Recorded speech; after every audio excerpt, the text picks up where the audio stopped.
নমস্কার, mixed fusion সোমার পাকশালায় আপনাদের সবাইকে স্বাগত। আজকে আমি চিকেন কিমার এমন একটি রেসিপি বানাবো যেটা আপনারা সব কিছুর সাথে খেতেও পারবেন, তাছাড়াও বিভিন্ন স্টাফিং বা ফিলিং হিসাবে ব্যবহারও করতে পারবেন। এছাড়াও কিন্তু এই রেসিপিটি দিয়ে আরও বিভিন্ন ধরনের রেসিপি বানাতে পারবেন। তো চলুন, এর জন্য প্রথমে কড়াই দিয়ে দিচ্ছি 4 চামচের মতো সর্ষের তেল। সর্ষের তেলটা যখন একটু গরম হয়ে যাবে তখন এর মধ্যে আমি কুচনো পেঁয়াজ দিয়ে দেবো। এখানে 3টে মাঝারি সাইজের পেঁয়াজ আমি কুচিয়ে নিয়েছি, আর তার সাথে 2টো কাঁচা লঙ্কা ঝালের জন্য দিয়ে দিয়েছি।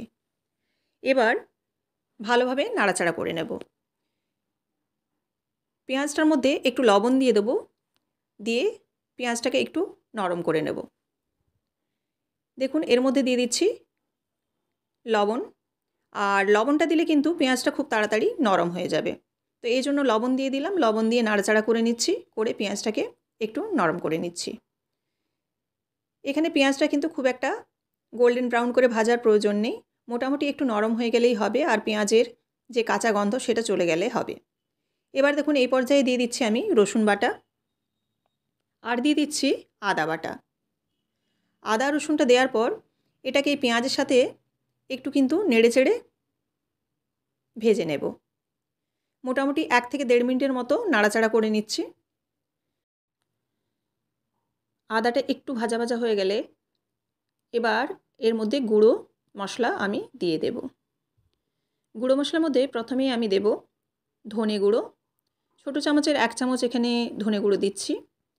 আর দেব এখানে হলুদ গুঁড়ো। হলুদ গুঁড়ো দিয়ে দিচ্ছি 1 চামচের মতো। আর দিয়ে দিচ্ছি এখানে জিরের গুঁড়ো। এই মশলাগুলোকে কিন্তু এবার একটু জল দিয়ে ভালোভাবে কষিয়ে নিতে হবে। আর এখানে আমি ব্যবহার করছি একটু কাশ্মীরি লঙ্কার গুঁড়ো, আর কাঁচা লঙ্কা আমি ঝালের জন্য ব্যবহার করেছি, তো আপনারা চাইলে কাশ্মীরি লঙ্কার গুঁড়োটা স্কিপ করে যেতে পারেন। এবার একটু জল দিয়ে দিলাম, মশলাটা যাতে তলায় লেগে না যায় সেজন্য জল দিয়ে মশলাটাকে কিন্তু আমি কষিয়ে নেব খুব ভালো করে। এভাবে নেড়েচেড়ে কিন্তু মশলাটাকে কষিয়ে নিতে হবে। মশলাটা যখন এরকম একটু কষানো হয়ে যাবে তখন এর মধ্যে দিয়ে দিচ্ছি আমি টমেটো পিউরি। টমেটোটাকে আমি সেদ্ধ করে তারপর কিন্তু ফ্রিজে ছেঁকে রেখে দিয়েছিলাম। সেই টমেটো পিউরি আমি এখানে ব্যবহার করলাম। আপনারা চাইলে এখানে কিন্তু কুচনো টমেটো ব্যবহার করতে পারেন, তাছাড়াও কিন্তু টমেটো সসও ব্যবহার করতে পারেন। তো দেখুন, এই টমেটো পিউরিটা দিয়ে আমি নেড়েচেড়ে আরও একটু ভালোভাবে কষিয়ে নিলাম। তার সঙ্গে আরও একটু জলও দিলাম যাতে মশলাটা তলায় লেগে না যায়। জল দিয়ে আরও বেশ কিছুক্ষণ কিন্তু এরকমভাবে কষিয়ে নিলাম। এবার যখন এরকম তেল ছাড়া ছাড়া হয়ে যাবে তখন এর মধ্যে দিয়ে দেবো ধুয়ে রাখা চিকেন কিমাটা। চিকেন কিমাটা আমি পরিষ্কার করে ধুয়ে নিয়েছি। ধুয়ে তারপর এরকম ছোটো ছোটো পিস করা হয়েছে। তো আপনারা চাইলে এখানে আরও ছোটও করতে পারেন, তাছাড়া আরেকটু বড়ও করতে পারেন। তবে এই সাইজটা হলে কি হয়, সব কিছুর সাথে খাওয়াও যায় এবং বিভিন্ন রকম স্টাফিং ফিলিংয়েও কিন্তু ব্যবহার করা যায়। তো দেখুন, এবার নাড়াচাড়া করে কিন্তু এই চিকেনটাকে কষিয়ে নেব। ভালোভাবে নাড়াচাড়া করে নিলাম।